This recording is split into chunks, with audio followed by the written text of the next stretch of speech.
তৃণমূল জমানায় ব্যাপক আর্থিক কেলেঙ্কারির অভিযোগ। প্রতিবাদে চেয়ারম্যানের পদত্যাগ চেয়ে ব্যাংকের সামনে বিক্ষোভ বিজেপি কর্মী সমর্থকদের। মঙ্গলবার দুর্গাপুর ইস্পাত কারখানার সমবায় ব্যাংকের সামনে ব্যাপক উত্তেজনা। চেয়ারম্যানের ঘরে ঢুকে তার পদত্যাগ দাবি করলেন বিজেপি কর্মী সমর্থকেরা। চন্দ্রশেখর বাবুর সঙ্গে যদি আপনার কথা হয়ে থাকে তাহলে শুনুন, বলো খুব ভালো জিনিস। চন্দ্রশেখর বাবুর সঙ্গে যদি কথা হয়ে থাকে আপনি কথা বলবেন।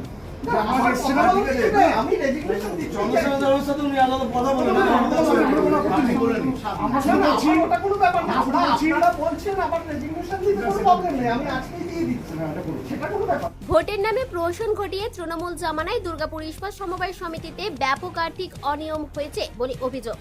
যে আর্থিক কেলেঙ্কারির বহর আজও চলছে। তৃণমূল নেতাদের ঘনিষ্ঠরাই আজও ব্যাংকের পদ আগলে রেখে দেদার দুর্নীতি করছে বলেই অভিযোগ। প্রতিবাদে মঙ্গলবার দুর্গাপুর ইস্পাত কারখানার সমবায় ব্যাংকের চেম্বারে ঢুকে পড়ে প্রতিবাদ জানান বিজেপি কর্মীরা। চেয়ারম্যান গদি ছাড়ো, গদি ছাড়ো, গদি ছাড়ো।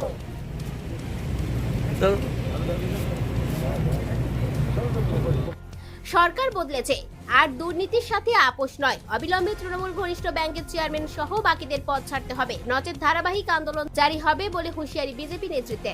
অ্যাকচুয়ালি দেখুন, আমাদের সরকার পরিবর্তন হয়েছে। সরকার পরিবর্তনের পর যেটা মেন পরিবর্তন দরকার, মানুষ যেটা চাইছে সেটা হলো এই চারদিকে ঘুঘুর ভাষা যেগুলো হয়ে আছে, যেমন এই কোঅপারেটিভ ব্যাংক। আজকে দীর্ঘ মেয়াদে এখানে ইলেকশন হয়নি, তারপরেও এখানে চেয়ারম্যান তৈরি করে নিজেরা বসে আছে। কেউ ককরোচ গ্রামের লোক, মানে ককরোচ গ্যাংয়ের লোক, কেউ সিপিএম, কেউ তৃণমূল, এইসব লোকেরই বসে আছে এখানে, এই ঘুঘুর ভাষা তৈরি করে বসে আছে। তা আমরা চাইছি এই ঘুঘুর ভাষা থেকে বেরোতে। আমি শুধু চাইছি না, আমরা শুধু চাইছি না, মানুষ চাইছে। মানুষের কাছে এই প্রতিবাদ বারবার ধরে এসছে যে কোঅপারেটিভ ব্যাংকটা তোমরা একটু লক্ষ্য করে দেখো। সরকার তো পরিবর্তন হচ্ছে, কিন্তু এটা তো পরিবর্তন হয়নি। তাই জন্য আমরা আজকে চেয়ারম্যানের কাছে খুব বাধ্যভাবে বলে এসেছি, আপনি তাড়াতাড়ি এই জায়গাটা রিয়াইন দিন। এর জায়গায় আমাদের প্রশাসক বসবে বা আমাদের উপর যারা আছে তারা এই জায়গার দায়িত্ব নেবে। আপনারা এই জায়গাটা ছাড়ুন। উনিও কথা দিয়েছেন যে আমি এখানে অডিটটা করে আমি এই জায়গাটা ছাড়বো। তো অডিটটা করুন, অডিটটা করলে সব জিনিস বুঝতে পারবো আমরা। কথা হচ্ছে, এতদিন ধরে এই পদে বসে থেকে বিগত যে সরকার ছিল তার লোকেদের এইভাবে 2 নম্বরই কাগজপত্র ছাড়া তাদেরকে লোনের পর লোন দিয়ে গেছে। ধীরে ধীরে এই ব্যাংকের অবস্থা কিন্তু মানে শয্যাশায়ী হয়ে গেছে, এমন একটা অবস্থা। ঠিকমতো ব্যাংক 2 দিন বাদে করাপ্ট হয়ে যাবে পুরো। তো সেই জায়গা থেকে জনগণকে বাঁচানো আমাদের দায়িত্ব।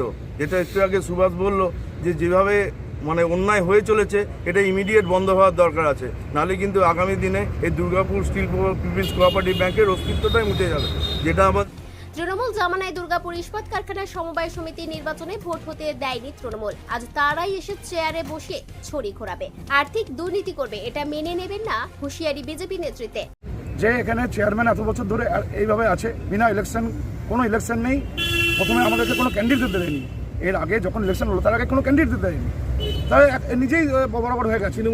তৃণমূলের সব সিপিএমের তৈরি হয়েছে, তৃণমূলের এক হয়ে এসব করেছে। অ্যাকচুয়ালি ওরা ককরোচ গ্যাং। এই ককরোচ গ্যাংয়ের লোকেই এগুলো সব বসে এখন চালাচ্ছে। এই ভারতবর্ষের যেমন শেষ করার চেষ্টা করছে, ব্যাংক তো দূরের কথায় পশ্চিমবঙ্গ তাই করছে আস্তে আস্তে করে।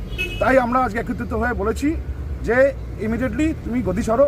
তোমার রক্তদাতার কারণের জন্য আমাদের ব্যাংকের অনেক লোকের অনেক ক্ষতি হচ্ছে, আরও আগামী দিনে হয়ে যাবে। তার জন্য আগের থেকে আমরা সাবধান হয়ে বলেছি তুমি গদি ছাড়তে। আন্দোলনের চাপে পড়ে শেষ পর্যন্ত নিয়ম মেনে পদত্যাগের সিদ্ধান্ত দুর্গাপুর ইস্পাত কারখানার সমবায় সমিতির চেয়ারম্যান ললিত দাসের। ওনারা এসে বলছেন এরকম বিজেপির পক্ষ থেকে একটা রেজিগনেশন দেওয়ার জন্য। এবার সেটা তো আমাদের কোনো অসুবিধা নেই। পালা বদলের পরও আমি নিজেই বলেছিলাম গিয়ে যে আমার রেজিগনেশন দিতে কোনো প্রবলেম নেই।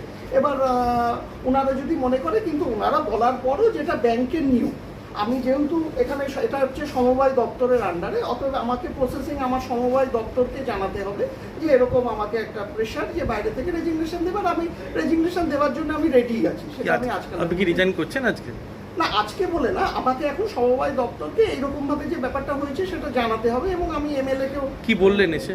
ওনারা বলছেন যে আপনি রেজিগনেশন দিন, এরকম আমাদের একটা সরকার বদল হয়েছে। কোনো নির্দিষ্ট কারণ ওনারা কিছু বলেননি, তা ওনারা বলছেন। সেটা তো আমার কোনো অসুবিধা নেই। যদি পলিটিক্যালি মনে করা হয় যে রেজিগনেশন দেওয়ার জন্য, আমি দিয়ে দিচ্ছি, সেটা নিয়ে আমার কোনো সমস্যা নেই। সব মিলিয়ে গোটা ঘটনায় ব্যাপক শোরগোল পড়ে গেছে দুর্গাপুরের ইস্পাত কারখানার সমবায় সমিতির ব্যাংক চত্বর এলাকায়। চেয়ারম্যান গদি ছাড়ো, গদি ছাড়ো, গদি ছাড়ো। দুর্গাপুর থেকে অনুরাধা সেনগুপ্তর রিপোর্ট, খাঁটি খবর।